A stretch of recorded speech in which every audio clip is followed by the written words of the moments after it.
Hi there, my name is Kevin Alcuni, and I'm a librarian here in the Exploration and Creativity Department with the Los Angeles Public Library.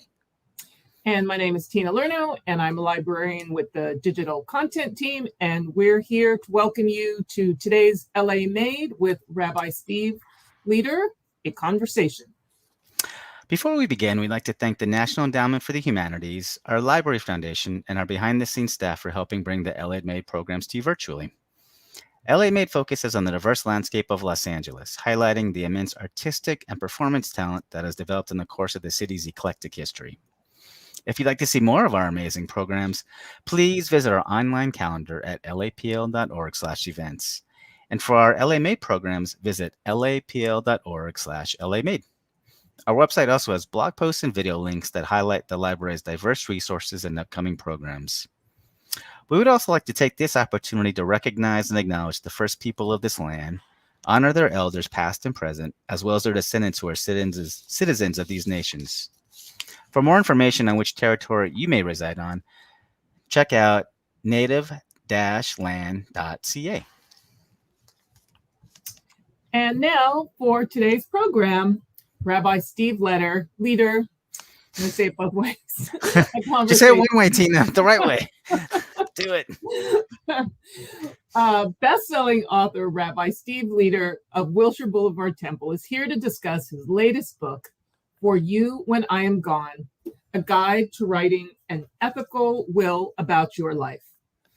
An ethical will is a document that includes stories and reflections about your past and is a way to remember a loved one who is gone, as well as a primer on how to live a better, happier life. Rabbi Leder has helped thousands of people write their own ethical wills, and this intimate book helps us write our own. Participants viewing the program will have an opportunity to win a free copy of Rabbi Leder's book, For You When I'm Gone. Rabbi Steve Leder is the author of 5 books, including For You When I Am Gone, The Extraordinary Nature of Ordinary Things, and More Money Than God, Living a Rich Life Without Losing Your Soul. After receiving his degree in writing and graduating cum laude from Northwestern University, he studied at Trinity College and Oxford University before receiving a master's degree in Hebrew letters in 1986 and rabbinical ordination in 1987 from Hebrew Union College. He is currently the senior rabbi of Wilshire Boulevard Temple in Los Angeles. And now let's welcome Steve Rabbi Leder to our LA Made stage. Yay. Hi, good afternoon. Great to be with you both. Hi, how's it going? Great. Happy to be with you. All right. So if anybody has any questions, please feel free to put them in the chat. We have some prepared questions on our own. So Tina, if you want to go ahead and take the first step. Well, can you talk a little bit about what an ethical will is and the difference between that and a last will and testament? Right. Well, perfect way to frame it, because the best way to understand it is to start with what it is not. It is not the same thing as a last will and testament. If you think about a last will and testament, for most people, that is their final word to their loved ones after they die. The last statement, the last thing they hear from us when we're gone is almost always a boilerplate legalese document written by someone who barely knew us, and it's entirely about who gets what and when and how much. And that's our final word. And I often say to people that believing that somehow bequeathing the material, our stuff, through a last will and testament to our loved ones, believing that that's going to nourish them and comfort them and sustain them, is like handing them a picture of food. It's just wrong. What do they really need? What do our loved ones really need and want when we're gone? They want our story. They want our truth. They want our life lessons. They want to know about our failures. They want to know about what really mattered to us in life, which of course is never a what, but always a who. They want our blessings. They want our guidance. They want our encouragement.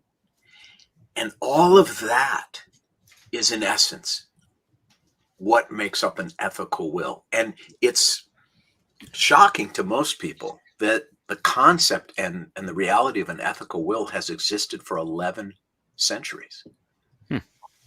It's more than 1,000 years old. Now, it originally began as a letter from a father to a son, offering the son guidance and instruction for after the father had died. It evolved then into much more. Mothers and daughters, spouses, siblings, family and friends. And it has really taken on its own kind of character and being with each generation that creates them. And it was really surprising to me in my previous book called The Beauty of What Remains, where I wrote, I don't know, it was a 55,000 word book, and I maybe gave 2 paragraphs to the idea of an ethical will. Those were the 2 paragraphs everybody wanted to talk about. What is this? We've never heard of this. This is amazing. This is so important. I wish I had this from my grandfather. I wish I had this from my mother. I wish I had this from my brother. And that's when I really came up with the idea of writing a book to help people ask the kinds of questions of themselves that would lead them to the raw material to create an ethical will. And the beautiful thing about doing this is that it does 2 things at the same time. It definitely creates a legacy letter or ethical will for your loved ones when you're gone. It bequeaths to them what they're going to need and want most, which is really our values.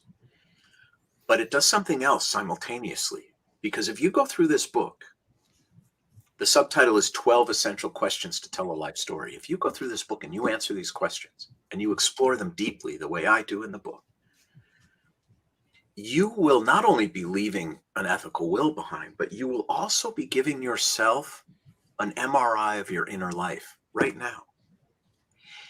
And then you have this opportunity to hold that MRI of your inner life up to the light and ask yourself what I believe is the single most important question any of us can ask of ourselves, which is, okay, this is what I say I believe in. This is what I say is my truth. Am I living it? Or is my life mostly kabuki? That is an important question. So this book is also part of this great reevaluation that's going on post-COVID, even though we're not post-COVID, but we're post-COVID panic. And I think a lot of us, most of us, have been asking ourselves throughout COVID, well, I'm discovering a new way of living. Do I really want to go back? Do I want to go back to all that driving and buying and being with people I don't really care about and dressing in clothes that aren't comfortable and pretending my home isn't what it is and all of that?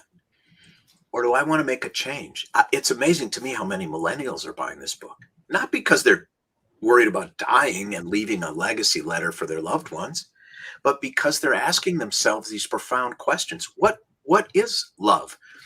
What is a good person? What does failure lead to? What does it mean to think from your heart? These are the kinds of questions these kids are asking, because I have 2 millennial children, 33 and 30 years old, and they're really thinking very deeply about what they want out of life, because they're setting their feet on these paths and asking themselves in ways that I didn't ask myself till my 50s. Is this path really for me?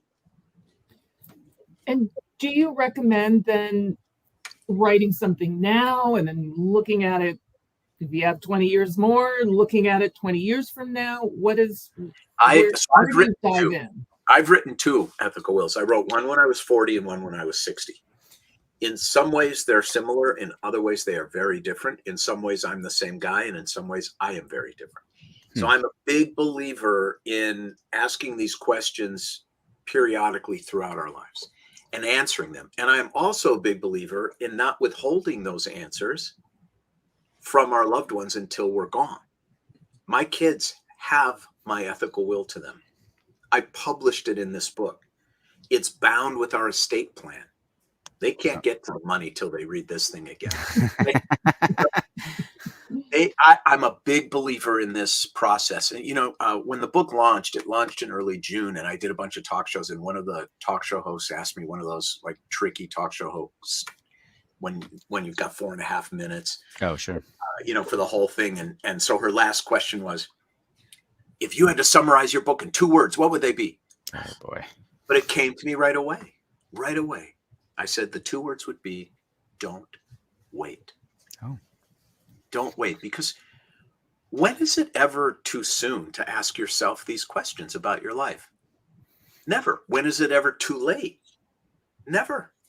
When is it ever too soon to ask yourself, am I aligned with my truth? Never. When is it too late? Never.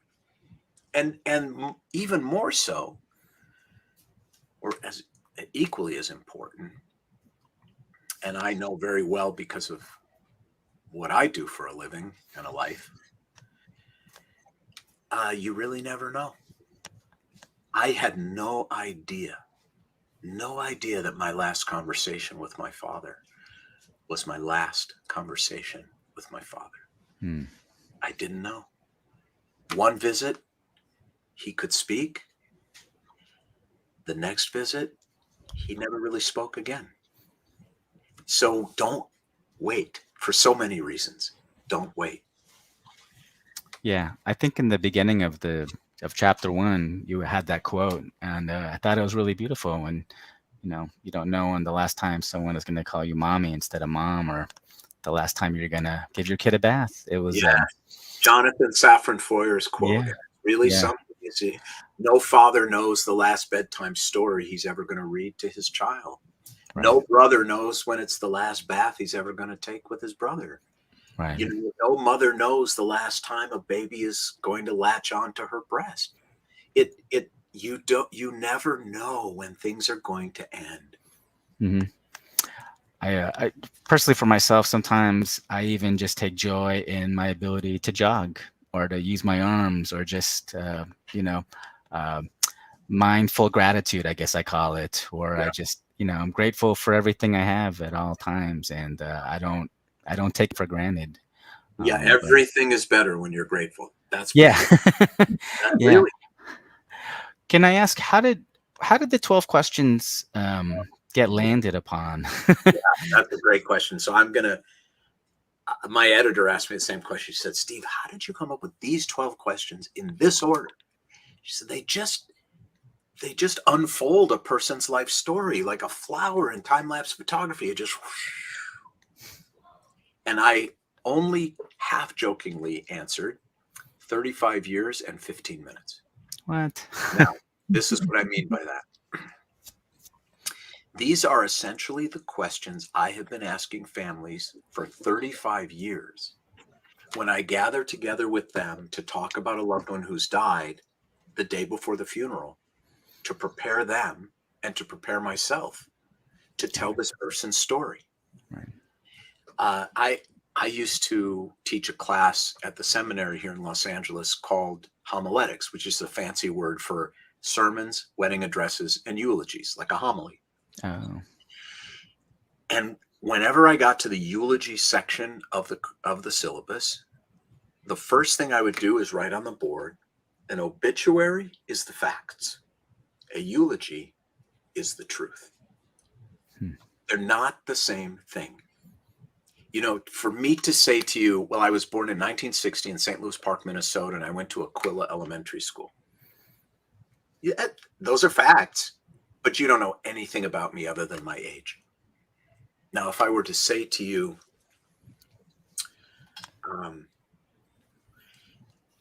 when I was a little boy and the stress of my parents' angry and dysfunctional marriage was just too much, I would get into my old canoe and go out on the creek behind my house and find peace and solitude in nature, and I still seek peace and solitude in nature. Now you know a truth about me.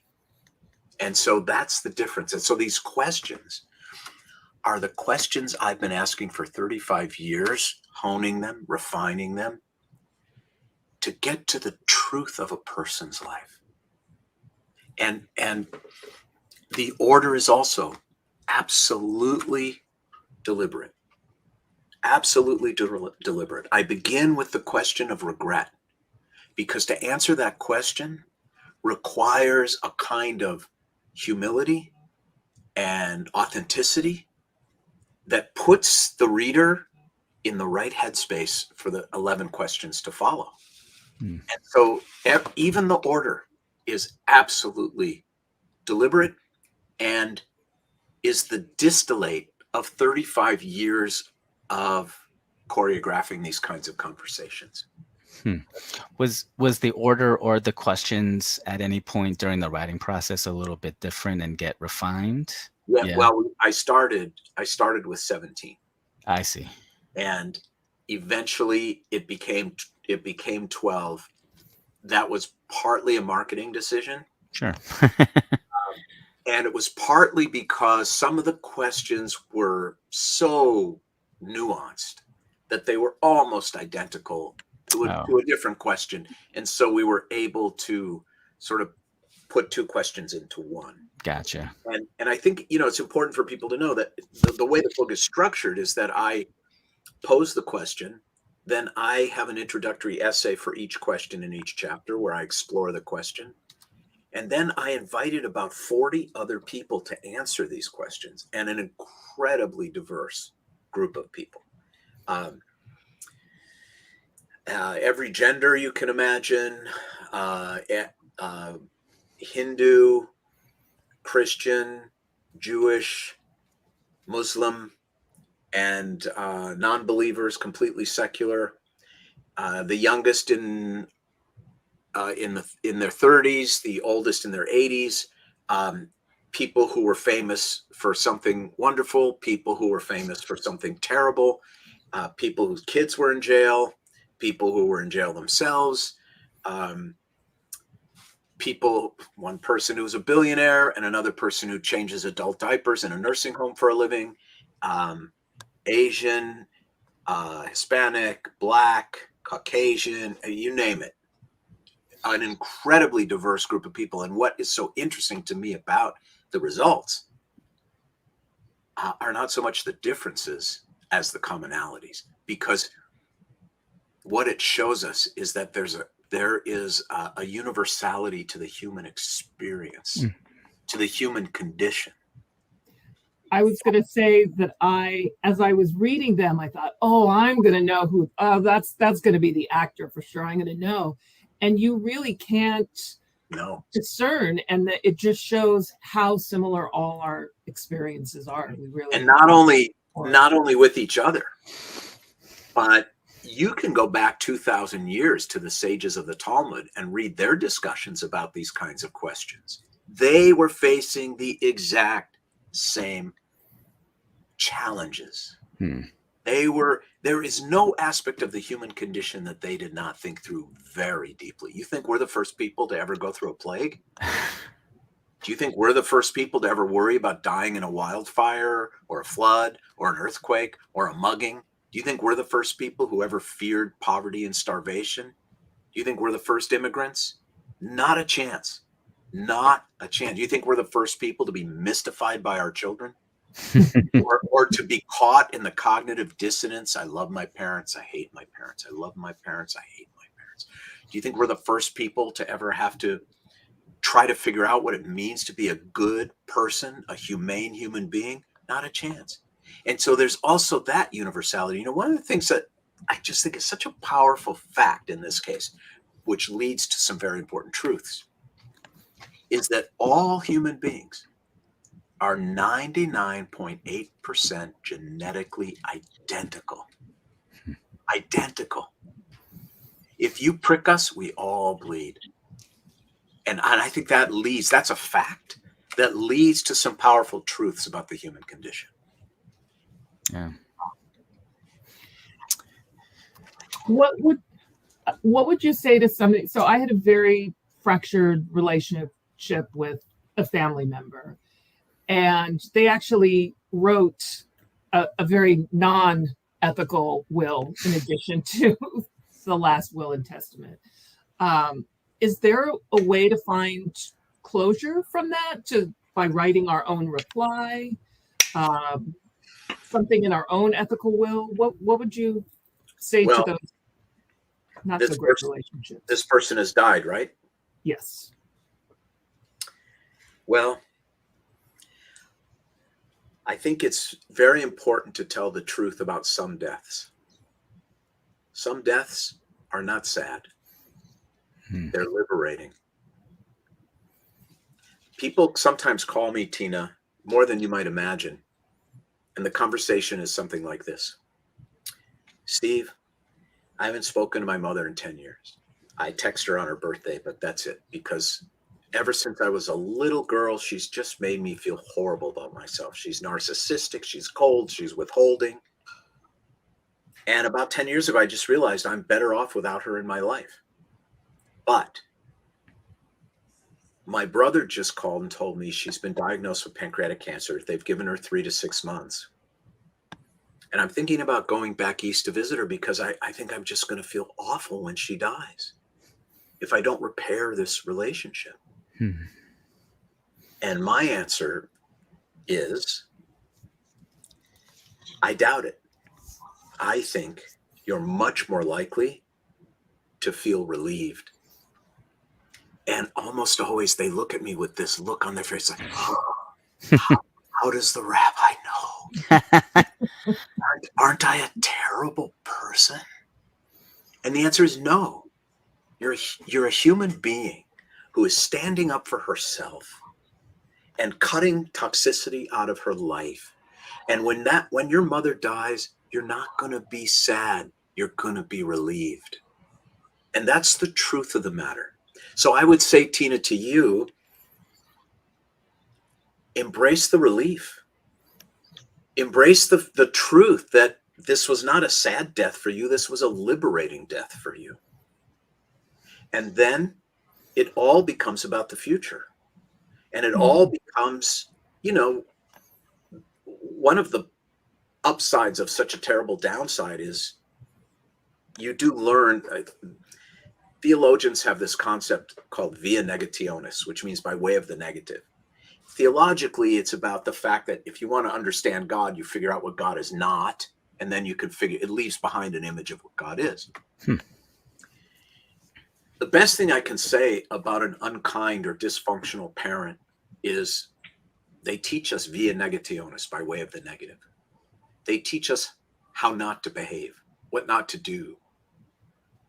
That daughter of a narcissistic, cold, withholding mother can become, because of that experience, a warm, beautiful, embracing, supportive, present mother for her own children. And this is a beautiful repair. And that I often say to people, and we were talking about this before we went live, when people come to see me about some regret, whether it's in a relationship or something they did, the first thing I say to them to kind of triage the situation and get them thinking about the future rather than the past is, I say to them, you know something? I'll say it to you. You know something, Tina? I've given up all hope of a better past. Simple, blunt, but very instructive. This has to now become about the future. The past is not about the past. The past is always about the future. How long did the realization that cutting off toxic people out of your life and feeling relief, was that something that took a long time to kind of land on? Because it sounds truthful now, but I wonder if that truth is hard for people to kind of accept, because it seems so counterintuitive on the face of it. It is one of the most easily accepted truths I ever speak. because it is so true and it is so right. And these are people who've been banging their heads against the wall for decades. You know, let me give you an example. Mm-hmm. Here's what I would say to you. You see this cup, Kevin? Mm-hmm. You could talk to this cup all day. You could give this cup books, movies. You could go to therapy with this cup. And it is never going to be a spoon. And at a certain point, Kevin, you're the fool. Mm. Stop blaming the cup. And again, a very simple, I grant you, overly simplistic. I would go much deeper than that, but Sure. you know, this is a 40-minute Zoom. But you, at a certain point, you're the fool because you are not accepting the reality of the other party's perspective and their own wounds and their own limitations. And there are a handful of relationships that cannot be repaired. Mm. There is a handful of people who cannot be fixed. And recognizing that sooner rather than later, or when I just do something as simple as this to someone who comes to tell me about their mother-in-law, and they get it and they go, "Oh, I'm the idiot. I got to move on." Was that something that took you a while to accept Well, for? I'm 62 years old, and I would say that I would have counseled otherwise probably until my 50s. Oh, wow. Was there something that happened in your life that kind of brought that realization to the forefront? Yes, but it's nothing that I would discuss publicly. Gotcha. But the answer is yes. Yeah. Yeah. I guess life experiences bring more truths to the Well, front. you know, this is really, in a way, so much of what my writing and thinking is about is well, let's just take The Beauty of What Remains, for example. That's really a book stimulated by my father's death and the tension between what Rabbi Leder thought and believed about death and loss after helping 1,000 families through the loss of a loved one, literally more than 1,000 families. That Steve Leder, the son, when it was his father who died, Right. realized was not really the whole truth. And there's this old Yiddish expression, which I love, which is a half truth is a whole lie. Ah. And my thinking about death and loss and grief was nothing but half truths as a rabbi because it was all vicarious. Hmm.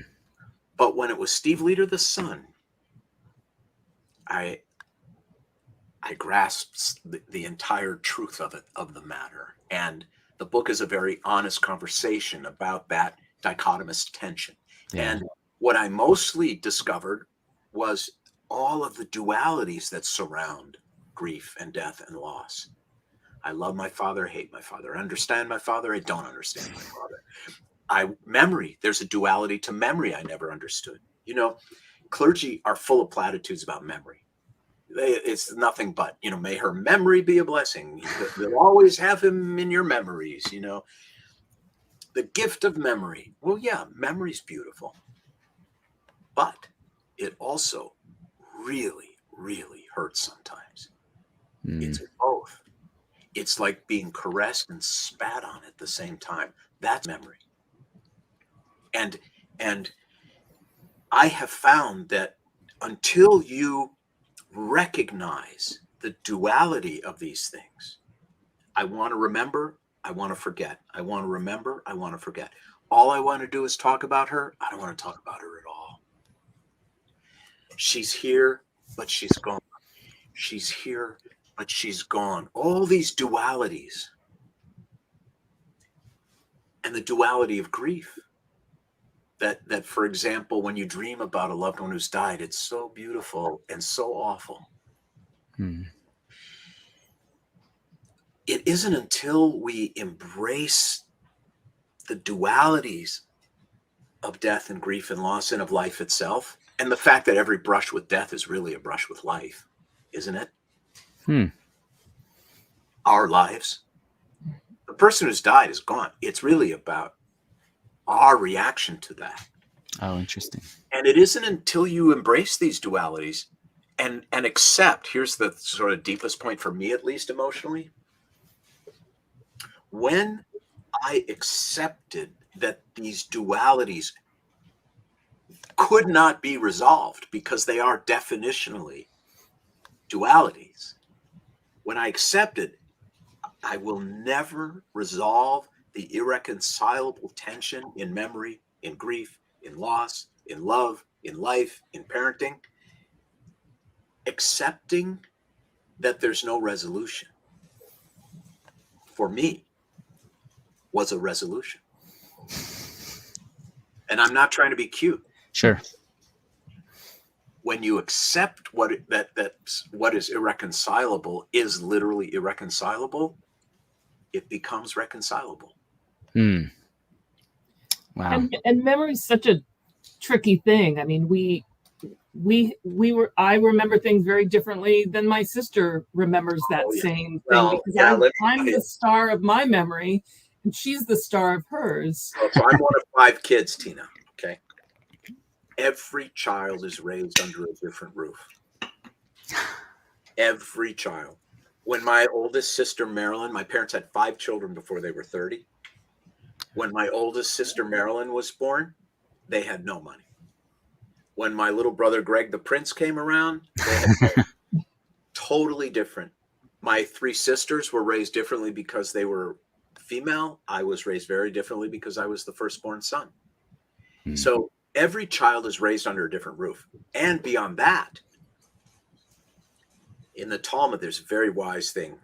Talmud says, we do not see the world as it is. We see the world as we are. And that's true. We don't see the world as it is. We see it as we are. Yeah.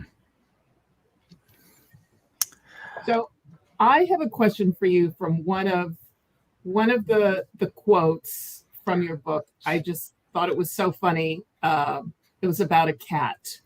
And I know you can't repeat it in English. I was wondering if you could say it in Yiddish, but then say it in English. Do you find that these, and there's a few Yiddish sayings in the book, and I'm wondering, do they have kernels of truth in them? Are they ones that you wish were put to bed? No, these Yiddish aphorisms, in essence, are my father's ethical will to his children. My father grew up on public assistance, welfare in the 30s. And he and my uncle Mort owned a junkyard together. He barely finished high school. He left at noon every day from high school to go work at his family's garbage dump. And he was uneducated, incredibly smart, but uneducated. And the way he raised us, the life lessons he bequeathed to us and bestowed upon us were always encapsulated in these Yiddish aphorisms, these little Yiddishisms that were like a crystalline version of the truth. So the one you're talking about, I think I can say bad words on this, right?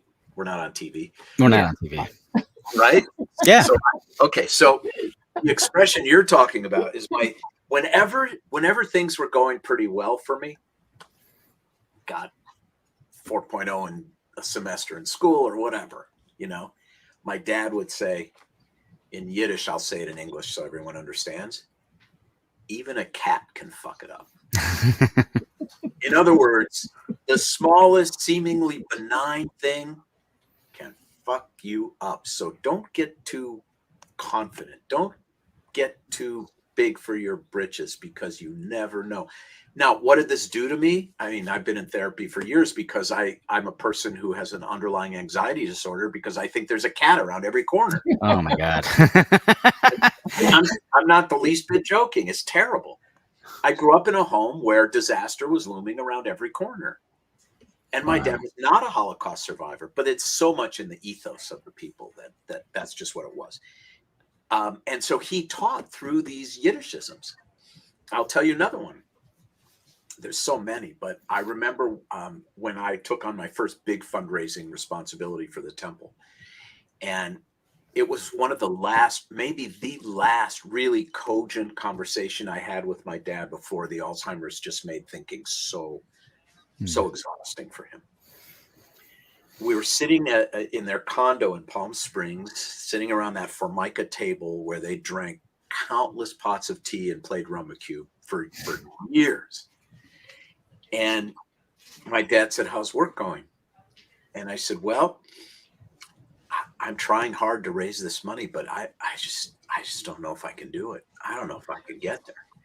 And he said to me in Yiddish, now to understand the full beauty of this, you have to know that my father was, almost everything he said was a double entendre and dirty. Everything. Okay. He was like a perv in that way. Okay. So he says to me in Yiddish, "As bestimmtes geht es," which means if you push, it goes. And the double entendre was intended. But it was also his way of saying, stop feeling sorry for yourself. Make another call, and then make another one and another one. As bestimmtes geht es. If you keep trying, you're going to succeed. If you push, it goes. And guess what? He's right. Oh. So I have 100 of those. My brother and I always joke that for our father's eulogy, we would just get up and read the list of his truth, his teachings. And I still call them to mind all the time. Wow. I guess that's some of the duality of the anxiety and also the wisdom, it sounds like, was imparted. Yeah, and the duality of anxiety, of course, is that it pushes you so hard to achieve. Mm. And then the achievement and staying at that altitude just causes more anxiety. I guess success, there's no relief in success. And with that sounds hard. Yeah. The relief from success is short-lived is kind of what it sounds like. No, that's right. And for me, I don't know how we got onto this mental health topic, but I think it's important. I always subordinated my anxiety with a brutal work ethic. I just worked all the time. My wife literally said to me one time that she was a single parent. I'm not proud of that. And something happened during COVID, which I won't get into the details, but I had, it was the burden of carrying a congregation of 10,000 people through COVID and 3 or 4 funerals a week for months, and all that fear in the ecosystem of the world. And then something else happened, which is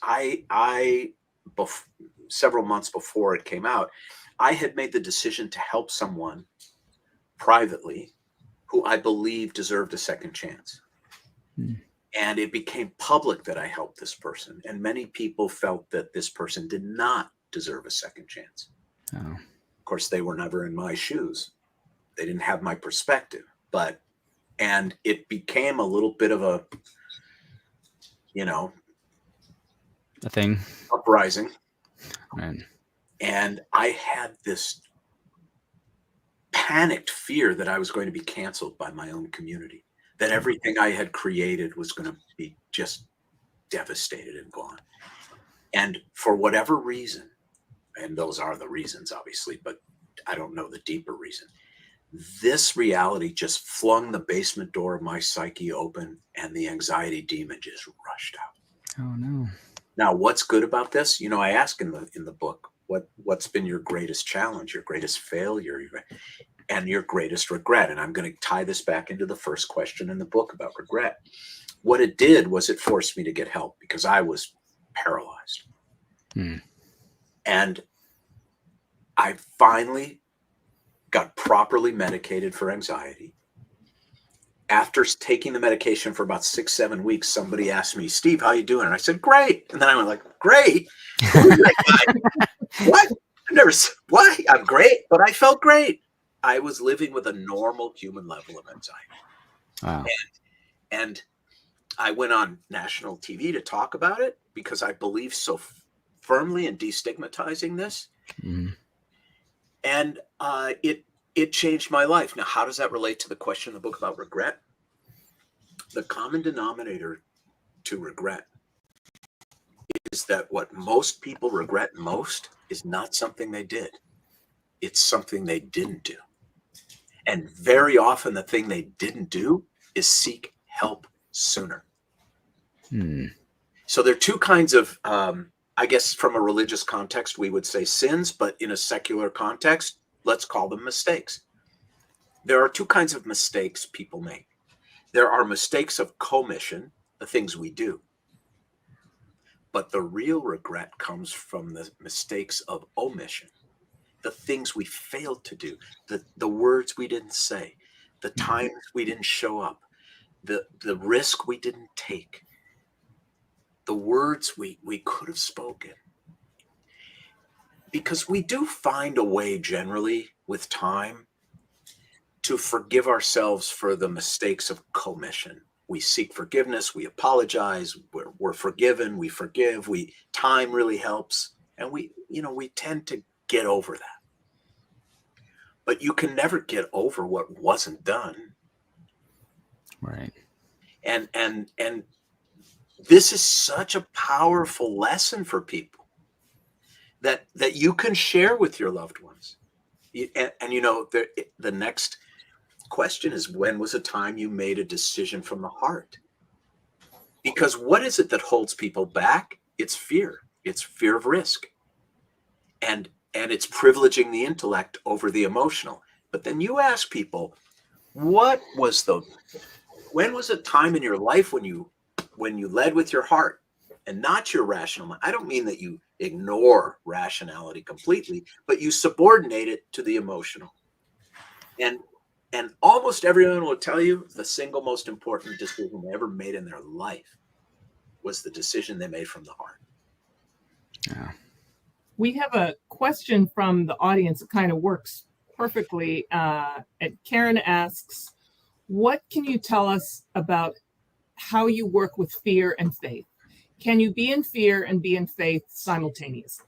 Well, of course, that's one of the dualities, is that fear often leads people to faith. Oh. Think about the 12-step program. What is the first step? You have to admit that you're powerless. There's a greater power at work in the universe, and you are not it.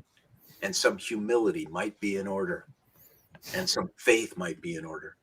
And I will tell you that it's not only faith in God or the universe or nature or whatever word you want to use. I don't really care. It's also faith in yourself. Ultimately, I have found that life mostly comes down to being brave enough to bet on yourself. Hmm. You know, the most common phrase in the Hebrew Bible is fear not. Don't be Huh. afraid. Isn't that interesting? Don't be afraid. Fear not. And so fear and faith, fear often leads people to faith. And faith in ourselves, in both our power and our powerlessness. This is also the duality. Faith in what we can do, and faith that so much is out of our hands, because guess what? We really are only human. Hmm. So I see them as in a very beautiful way codependent, fear and faith. Yeah. I think it's I know personally, betting on yourself and believing in yourself, it takes a lot of time. There's a lot of factors that go into that for a long time, and you have to get to a place. I guess self-acceptance would be one of those things, and from there, you can start to move in that direction. But personally, it was hard for a long time to be anywhere in a headspace where I could say, "Oh, I believe in myself, and if there are hard things to do, I believe I can do it." It's just Another way of looking at it, Kevin, that might be easier Mhm. than believing. Maybe there's a different word that might be easier for people, which is knowing. Yeah. I know myself. I Mm. know what I'm capable of and what my limitations are. And the more comfortable we become with that, I think the the more peace we have in our soul. Right. But I will tell you this, when I was in the depths of that anxiety attack and episodes, and that was about a horrible 3-month period. I've read the Bible, I don't know how many times. It was different reading it then. Oh, were you able to find comfort in the words at all? Not only comfort, but truth. I said to myself, oh, this is what it means. This is what they're talking about. I'll give you a very real example. The week this thing went down, so in Judaism, we divide the reading of the Hebrew Bible, or the first 5 books, into 52 sections. There are actually 54 sections, and some weeks we double up, but each week has its assigned reading. So the week this thing went down, it happened to be the section of the Bible about the plagues, and particularly the plague of darkness. And I read the text, and then I started looking at what the sages had to say about the text, and they ask a really interesting question, which is, what kind of darkness was this? Was it just a 24-hour night, or was it a different kind of darkness? And one of the answers they give is that it was so dark that no person, now the Hebrew is mitachtav, no person could get out from under his or her own place, own viewpoint, own perspective. In other words, the ancient Israelites and the Egyptians could not see the humanity in the other. There was no empathy. And that's what I was feeling. I was feeling attacked, and very little empathy. And then I kept going deeper down this rabbit hole of this darkness and definitions and what did it mean. And then I found this beautiful blessing about the importance of getting out from underneath our own darkness and place.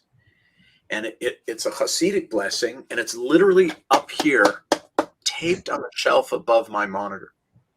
And it says, just as you judged me favorably, so may God judge you favorably.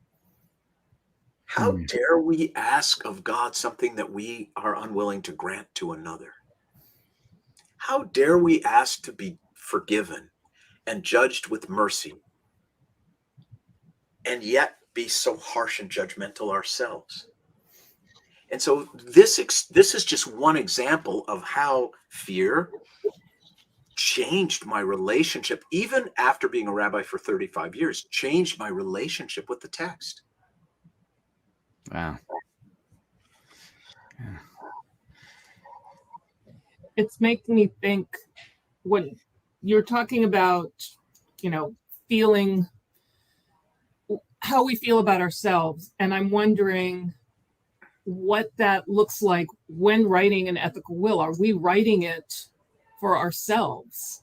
Like, I think, will my kids want to hear what I have to say? Am I writing it for them, or am I writing it for me? Well, it's both. It's both. Do I want my truth to be told to my children? Yes, that's my want.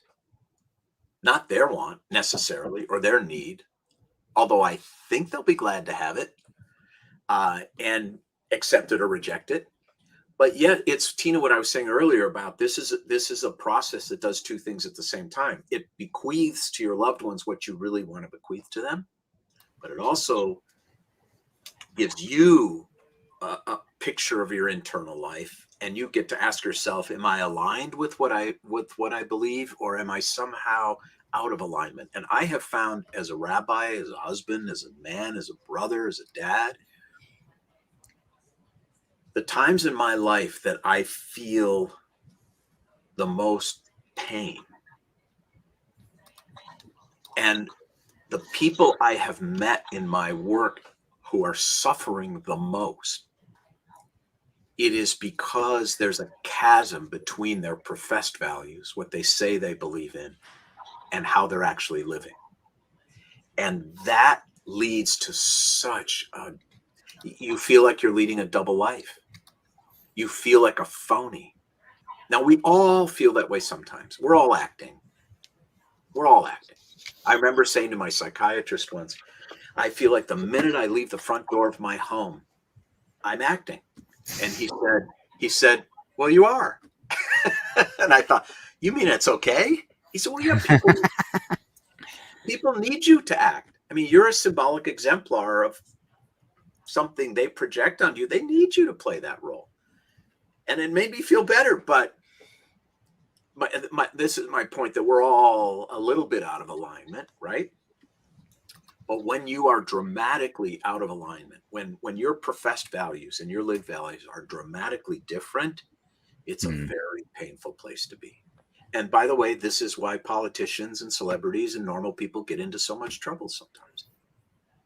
Oh, huh. I didn't think about it like that before. So it's my understanding that you wrote an ethical will to your children. Yeah. Would you mind kind of reading that? Gotta get it. Okay. Yeah.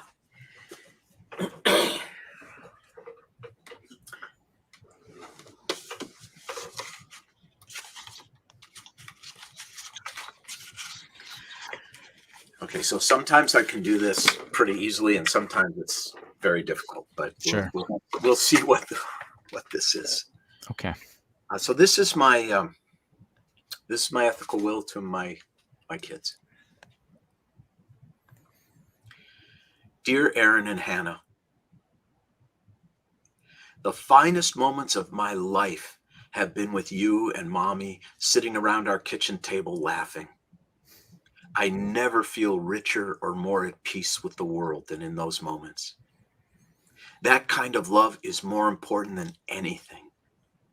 Spend your life with a person as good as Mommy, and you will have many of those moments. And don't worry, you will know in your heart when that person arrives. It is a powerful, healing, beautiful kind of love. Grasp it. Have a healthy relationship with work. Do your best at it. But your work is not the same thing as your life. I often confuse the two and hope you will less so. Spend time in nature. It will remind you of God, of true greatness. It will calm you, cause you to pause, breathe, stand still, listen. It will help you feel humble and small in profound and important ways. Think of me when you are out there.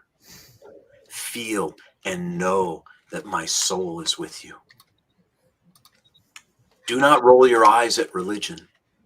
Celebrate what makes you different. There is much to learn, much from our ancestors, from prayer, the Sabbath, candles, warm bread and wine, generosity and faith while gathered around a table with the people you love. Much. When you worry, remember that most things turn out better than we expect. When anxiety, sorrow, loss, and pain come, lean on the people you love. Do not suffer alone. It is much worse that way.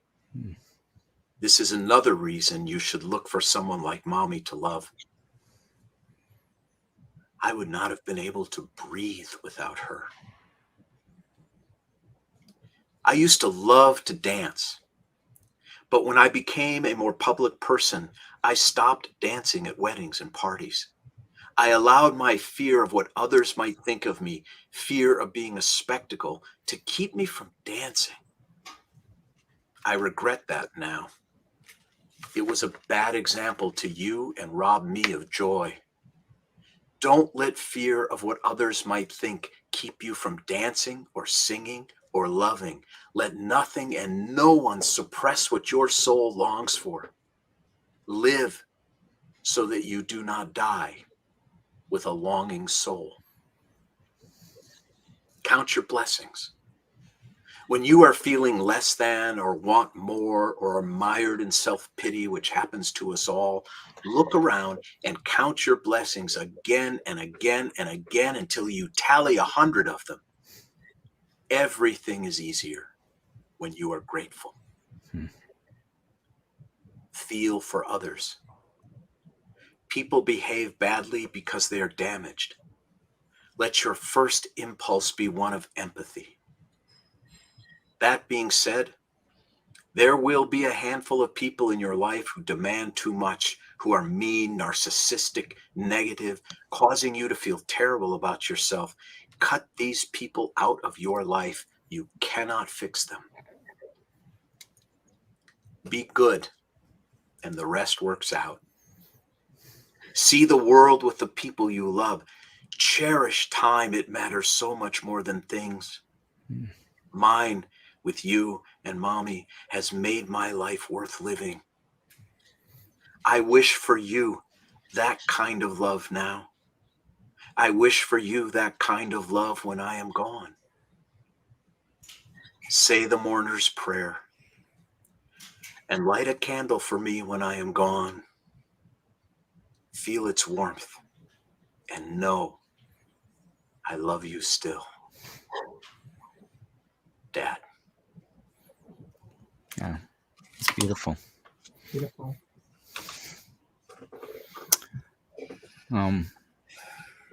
Yeah, thank you so much. Welcome. It's hard to know what to say. Listen, I understand. I sometimes silence is the best response, you know that. And I'm moved by it every time I read it, not because I think it's some great piece of writing, but because it reminds me of my own deepest aspirations and where I have fallen short and how hard I have to work not to fall short again. And hopefully it's helpful to my kids now and when I'm gone. Yeah. I love that you say mommy. That it just That's what they call her. And it's so interesting when they speak to each of us, like my kids will walk in and say, Dad, but when they're talking about me to someone, to Betsy, they'll say, well, Daddy said this and Daddy. So when they refer to us in front of other people as Daddy and Mommy, and I say, go ask Mommy. But when they're addressing us, it's Mom and Dad. I don't know what that means, but I just think it's beautiful. I don't know. She's Mommy. My kids are 33 and 30 years old. They call me Daddy and they call her Mommy. Yeah. We have a comment here. Just want to put it live so you will not die with the longing soul is a magnificent sentiment. Oh yeah. Yeah. Thank you. And that is a lifelong journey. You know, one of there are some things about growing older that I really don't like. But one of the things I love about growing older, I'm 62, is I am beginning to care less and less what other people think of me. I am getting so done with pretending. And it's very liberating. It's worth the extra 10 pounds I can't get rid of, and that and the bags under my eyes, back hurts and my knee hurt. It's worth it. It's worth it. It's funny. I heard when Betsy and I were in New York a while ago, we heard Jerry Seinfeld at the Beacon Theater. So it was like home field. It was just great. And he did a whole bit on being in his 60s. He says, I'm in my 60s now. People ask me to do things. I just say no. And then he said, and in my 70s, I'm not even going to answer. Yeah. It was like, I get it. It's great. Yeah, no. Yeah. That's fantastic. Well, I think our time is up. Yeah. Rabbi Leder, thank you for You are so welcome. great conversation and just great insight. Really appreciated it. Yeah, I really appreciate both of you and the sensitivity of your questions. And thank you for this opportunity. Yeah, and God bless the library. We need you. Really, Well, we appreciate it. Thank you so Yeah. much. you're Thank welcome. you. Mm. And thank you to our audience for joining us for today's LA Made program. And remember to check out the library's online calendar at lapl.org/events. And don't forget to check out our next LA Made on Thursday, August 18th at 4 p.m. for a virtual tour of the library's latest exhibit, Something in Common. Join Todd LaRue, Director of Special Projects for the Library Foundation, for a virtual guided tour on the exhibit and its collection. Exploring unique connections, Something in Common is an examination and celebration of the ideas, interests, and beliefs that bring people together. Through the stories of fascinating and sometimes surprising social clubs and organizations, this exhibition will highlight the importance of finding common ground and points of connection. That's you, Tina. And also remember to check out our Bio Blitz Challenge that starts September 1st. You can sign up now at lapl.org/steam/Bio Blitz. And we've put the message in the chat. No, just remember it. Just remember it. Yeah, it's super easy. All right. Until next time, we truly appreciate all your support. The success of LA Made and literally all of our library programs could not happen without viewers like you. So thank you very much and have a great day. Thank you.